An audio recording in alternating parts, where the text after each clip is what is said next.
Hello, I am Françoise Nikolov, a French-Australian clinical psychologist for over 40 years now, and your host for the Conscious Ear podcast.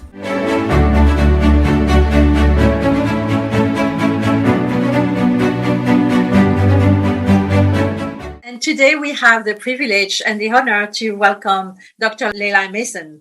Hello, and I don't know how to say to you, bonjour, guten tag. Bonjour, Françoise. Thank you so much for having me on your podcast. It's an honor for me too. Yeah, thank you very much. So I'm going to introduce you to Dr. Leila Messen, who is quite an amazing woman. She's a consultant pediatrician who specializes in nutritional and environmental medicine for children.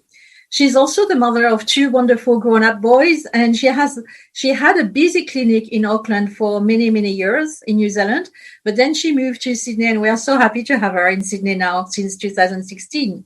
She received her medical doctorate from the Free University of Berlin, and so you'll hear a tiny bit of a German accent in the English, like you hear in the French one when I'm speaking. And so she also did her specialization as a pediatrician at the University of California in San Francisco. She received her master in public health from Harvard University and her diploma in tropical medicine from the London School of Hygiene and Tropical Medicine. So you see, Dr. Leila Messen has a lot to offer to you. She's worked in the US, in Europe as well, in New Zealand, and now she's based in Australia, which we are very happy to.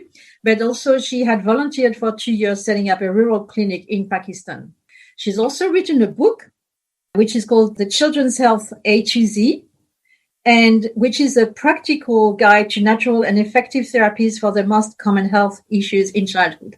So I guess we are going to spend a beautiful time with you, Leila. I'm going to ask you a few questions. So, Dr. Leila, can you please explain what's the difference between integrative medicine and mainstream medicine as a pediatrician? Yeah, so integrative medicine really uses the best of everything. So it uses mainstream medicine where it is needed. So, for example, if a child has a severe infection, antibiotics, if they're needed, are used. But I would say it is an approach where you actually try to figure out the root causes of an issue, especially chronic issues. So if a child gets many ear infections or throat infections, giving antibiotics again and again and again is not really solving the problem. It is stopping the infection each time. But what in an integrative approach you're trying to do is stop that. Try and find out why the child gets lots of infections. And there may be many reasons. It could be vitamin D deficiency or zinc deficiency, or it could be a crowded home environment or some mold in the environment. Who knows? There are lots of different reasons why a child could get sick, or it could be also an immune deficiency, but that's pretty rare. So another example would be a child with ADHD. The mainstream approach is you diagnose and then you give a medication. That's, what we're trained to do. And that's fine. It works for many kids, but it doesn't really address the underlying issues that are causing the ADHD. So no child has a Ritalin deficiency, but they may be iron deficient, or they may have actually lead in their blood causing the symptoms of ADHD. And when you correct that, their behavior improves. Or maybe the child doesn't sleep enough. That's enough to make a child hyperactive and struggle with focus and attention. Or an unhealthy diet. If you eat a lot of additives in your diet and an ultra-processed diet, which most Australians unfortunately do eat, that can affect a child's focus, attention, and behavior. So giving the Ritalin does not address those underlying, which will continue to cause problems, even if the ADHD symptoms are taken care of. That diet will cause diabetes later in life, high blood pressure, all kinds of other issues. So I find it's always very rewarding when you find what are the underlying issues causing a child's health, behavior, or developmental issues. If you can figure it out, it's not always possible, and then correct those. And in general, you will see a shift in the child's health, behavior, and development. And, so integrative means you're integrating everything. You may also use something from the mainstream approach, but rarely you use it until you've figured out the underlying causes. Yeah, thank you. So, yeah, this is very essential because a lot of parents that we see don't want to go through the medication route, and therefore going to someone who specializes like you in alternative medicine, in integrative medicine, can help them to avoid the medication, which has also some consequences, as we know, in the day-to-day life, but also in the future of the child. So that's so important. So what are those environmental factors that affect growth and development in children? Well, the environment, there are many, many parts of the environment. There's the social environment, and obviously a child who grows up in a very nurturing and loving family is going to develop more positively than a child who's neglected or, is maybe even in an abusive environment. So that environment is super important. But then the other parts of the environment are the air we breathe, the chemicals in the environment, the water we drink, the soil that the food is grown in, all of those things. And so I would say the top ones that I look for, there are many. There's a long list, and I have actually a checklist on my website where you can go through your household and try and eliminate some of them. But the top most dangerous ones, I would say, are lead. And I have regularly children with lead poisoning, not to the level where they need to be admitted to hospital and get IV chelation, but to the level where it will affect their development. And it's usually either from old lead paint in houses that have been painted before 1975. Sometimes that lead paint just becomes little dust particles that settle into the ground and the soil, from old toys or sometimes even new toys that come from China. And recently also some families with antique furniture that was painted with lead paint. So lead is, a very accepted major neurotoxin. Nobody will say that that's not true. And I think everybody should look for it. In America, where I trained, we tested every child in the first 2 years at some point for lead poisoning because it was so common. And when I see a child with behavior or developmental problems, I always check that. And it's not super common, but, when it really needs to be addressed because it will affect the child for life. Another big one that I see a lot of children react to is mercury. And that's usually from fish, from eating fish. Our whole world is polluted, and all those pollutants end up in the ocean. And the fish, as they go up the food chain, accumulate all the toxins. Mercury is kind of like a marker of toxins. But if children eat a lot of fish or concentrated, like fish stock, fish soup, I have seen quite a few children who had ADHD symptoms, severe hyperactivity and aggression, who actually had mercury poisoning. And just taking the fish out of their diet, it comes out of the body within a few months. They calm down beautifully. So those are really important in my mind. And then, of course, there's all the pesticides. Never use a fly spray in the house because those are neurotoxins. That's how they kill the flies. But our children have the same nervous system as a fly. And even though they're bigger and it won't kill them, it will still be accumulated in the fatty tissues of the brain and could affect their brain. So, chemicals in the household, get rid of them. Those are the big ones. Pesticides. Of course, absolutely smoking and alcohol. Those, we don't give that to children, obviously. But, if you drink in front of your child all the time, your child will pick that up. The only safe level of drinking during pregnancy is 0. Yeah. And smoking, secondhand and third-hand smoke still affects children and, affects their development, their behavior. Children who grow up in households where they're smoking obviously have more breathing issues and asthma and lung infections, but they also have more behavior issues. So what type of behavioral issues will they have? So typically the ADHD hyperactivity type behaviors. So lack of attention, hands in the pants type of behavior. Yeah. Okay. And what about mold? Because I know mold is also one of the big cause of, is a factor. How could I not mention mold? You're so right. Mold is my number one enemy.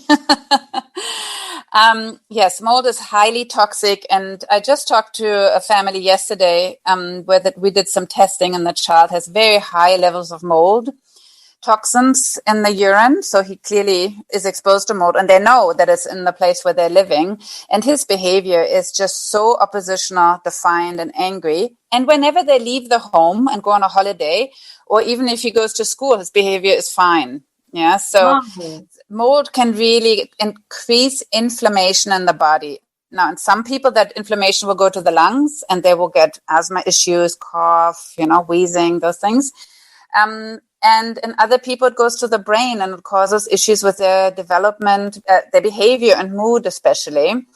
And so, wherever your weak spot in the body is, that's where the inflammation will cause the most problems. And it's not just the children, it's also the parents who often are depressed or anxious in a moldy house. And once they realize that they have mold and get rid of it, they feel much better.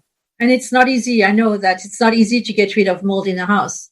It's really hard. I've actually just gone through that process in my house. It is difficult and it's expensive, but I think it's worth it. I always recommend to get a building biologist to come and check your house and see actually if you have a mold problem. And if you do, really try and get rid of it. Yeah, or move. Or move if you can. Yeah. If you can. Mm-hmm. So in terms of what every child needs for good mental health, what would you reckon? So my top things for mental health would be a healthy diet, a nutritious, whole foods, additive-free diet, none of the, artificial flavors, colors, preservatives, none of the ultra-processed foods, which don't give you any nutritional value except for calories. So you want to eat at least 5 servings, and a serving is what fits into your hand, into your palm. So for a small child, it's a small serving, and for a big child, a big handful of vegetables. So 5 servings of vegetables a day is one of the best predictors of long-term health. Only 5% of Australians get to those 5 servings. So we really need to work on that. So nutrition is number 1. Number 2 would be sleep. We are in an epidemic of sleep deprivation. So many children don't sleep enough or don't have good sleep quality because maybe they're allergic to dust mites and their room is full of dust mites and they can't breathe properly.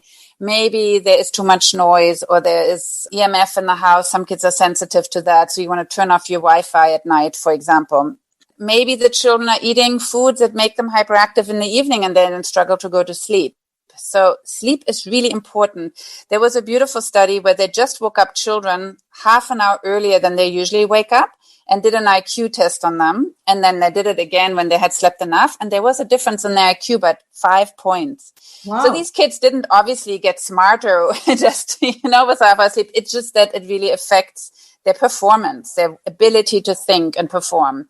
So sleep, nutrition, sleep. And the next thing would be lifestyle. So having time outside in nature every day, actively playing. So getting at least an hour of exercise a day. We are evolved, as humans to be more like the hunter-gatherers we came from. Our DNA hasn't changed since then, and we were moving all the time, and we were in nature. So to now sit at a desk all day and not moving, and then being inside on a screen for the rest of the day is just not good for our brain development. I do remember one of your talks at Mind about the green disorder, the green deficit disorder. Nature deficit disorder, that's right. Yeah. To be running in the grass, in the bush, etc. It's so important. It's so important for brains. And there's beautiful research on that, just spending half an hour in a park increases your creative problem solving, makes you calmer. It has on some children the same effect as taking a Ritalin and calming them and helping them to focus and pay attention. So some of the more modern schools actually take that into account and give kids frequent breaks where they send them outside to run in the field and then bring them back in. And then the 4th thing is avoiding toxins. I think we talked about that already. I think that's really important. Sometimes people get a little bit discouraged because they say, what can I do? The air we breathe is polluted. The water we drink is polluted, but there are things you have control over.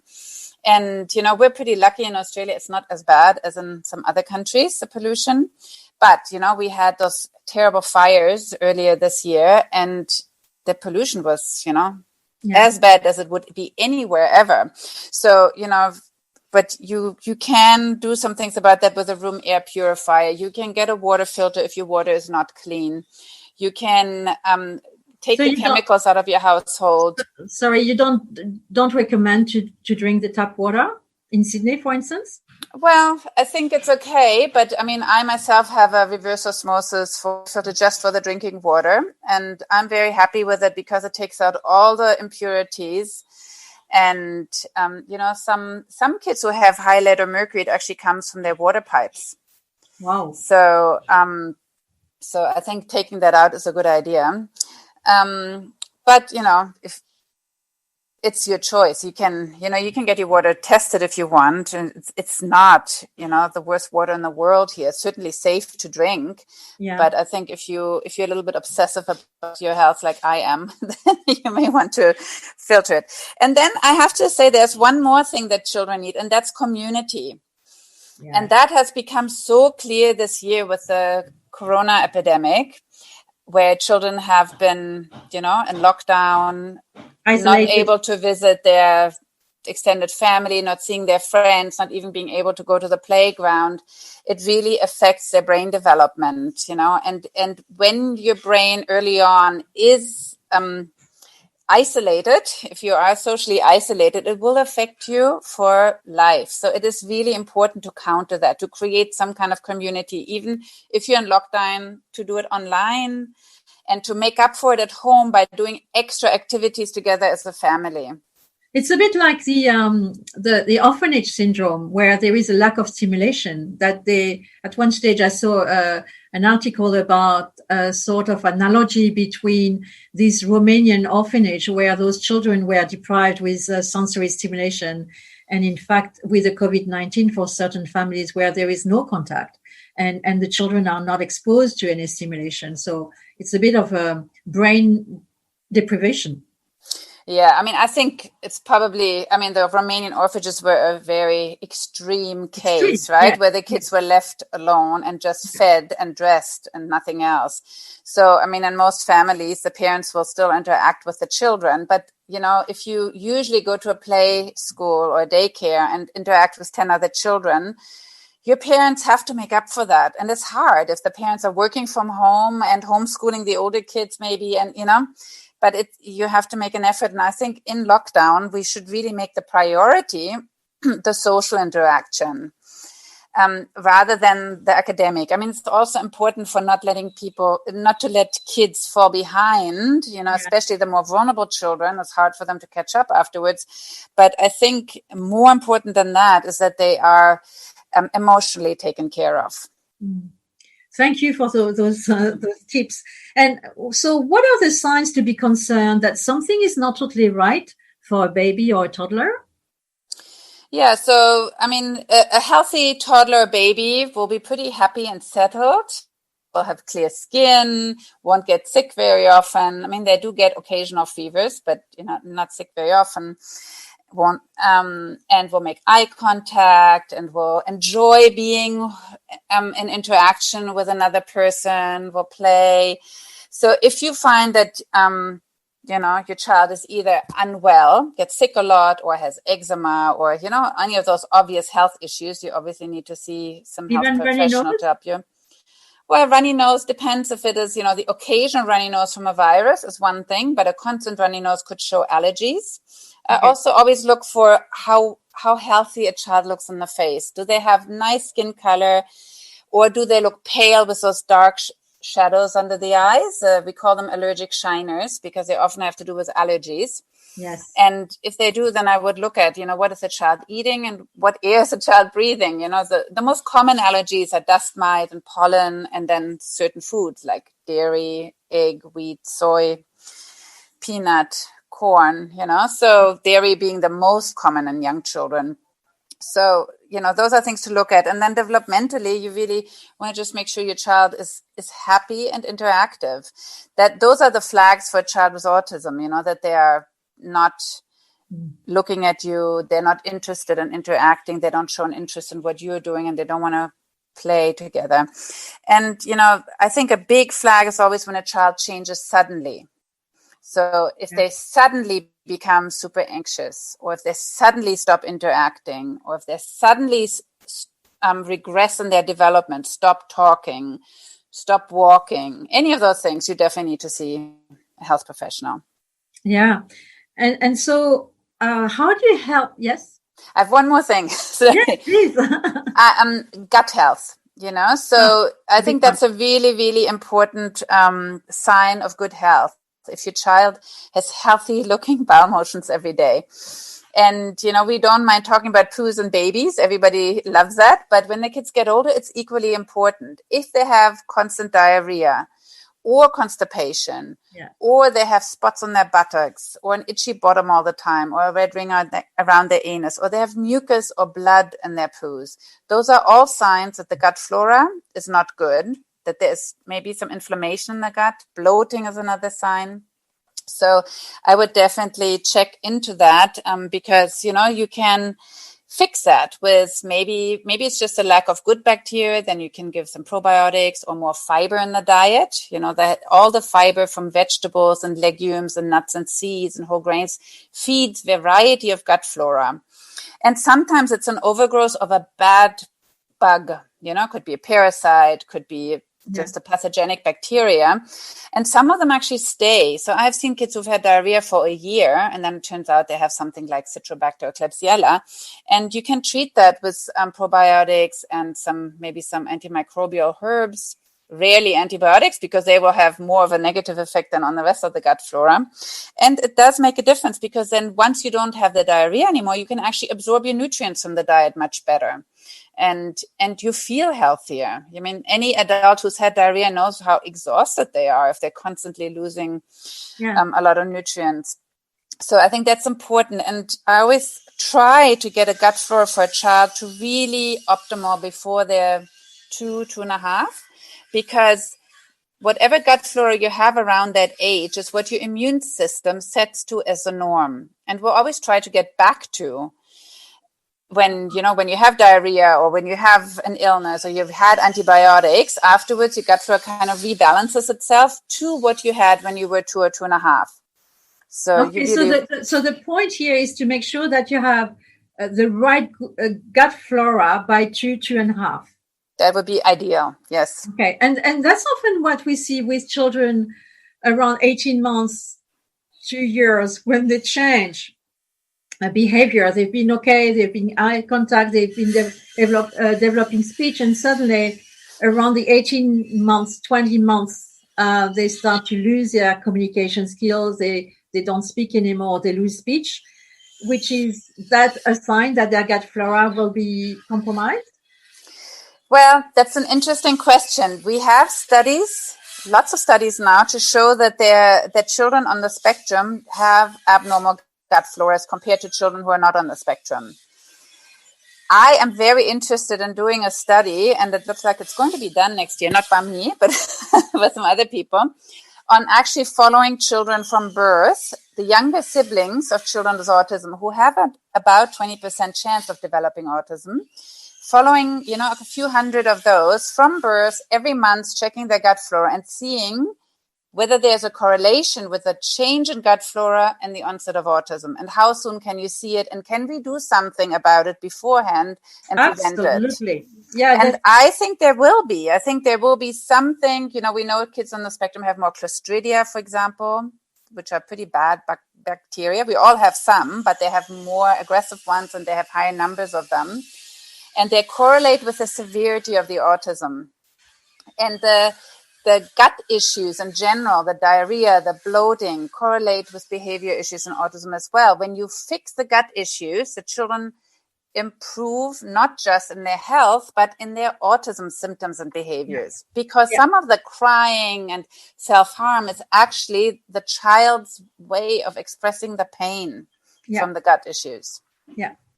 So, and just another question, which is always interesting me because I see that in my practice.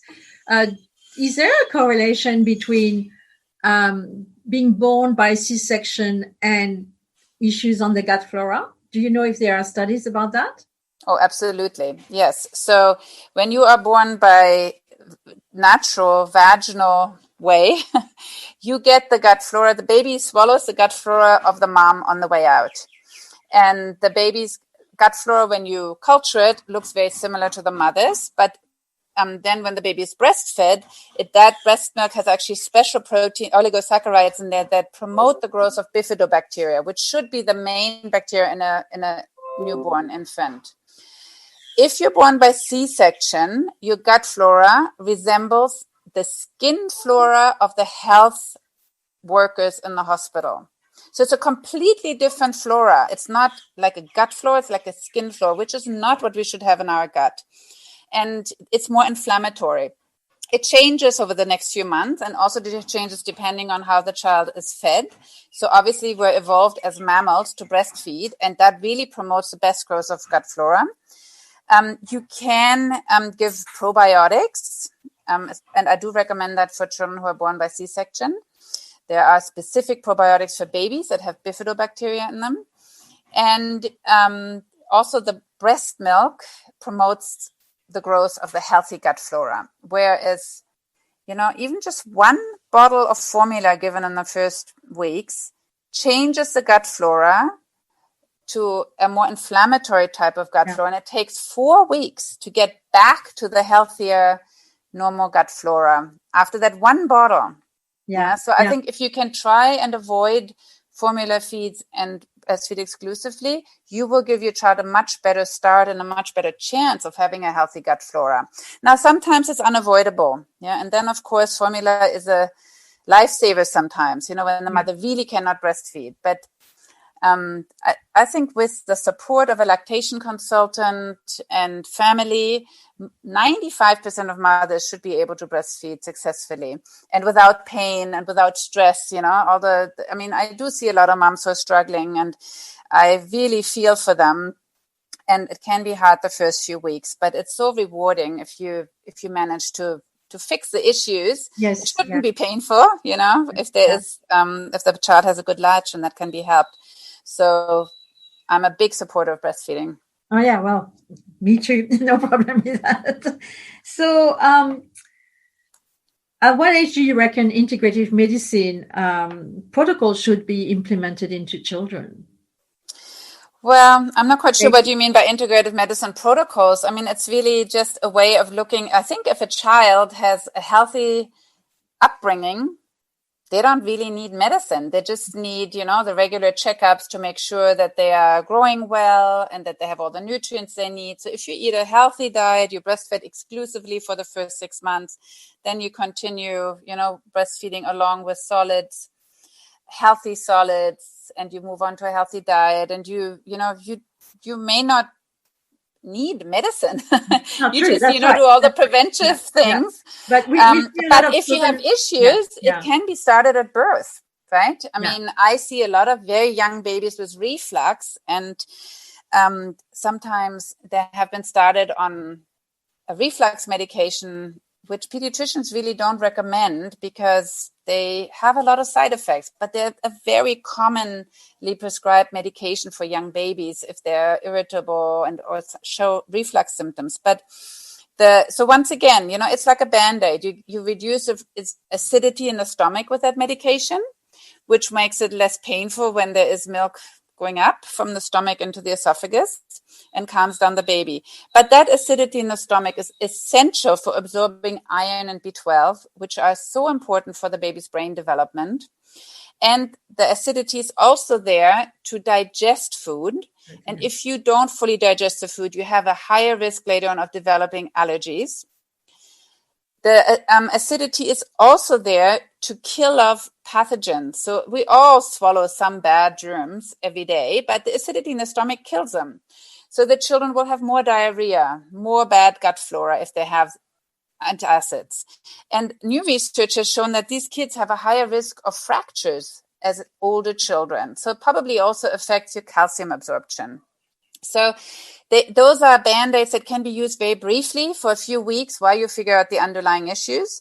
I find that 90% of babies' reflux goes away when the mom stops consuming dairy.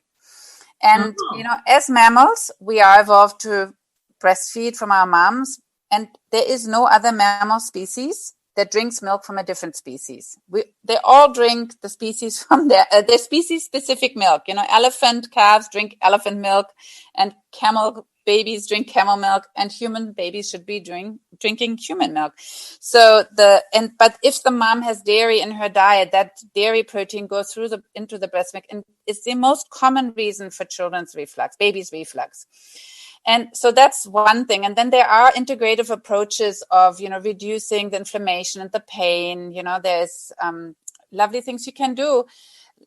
Also, just keeping the baby upright after feed. Yeah. All babies have a weak sphincter at the bottom of the esophagus. So when they lie flat, there will always be milk going from the stomach back up up to half an hour after the feed.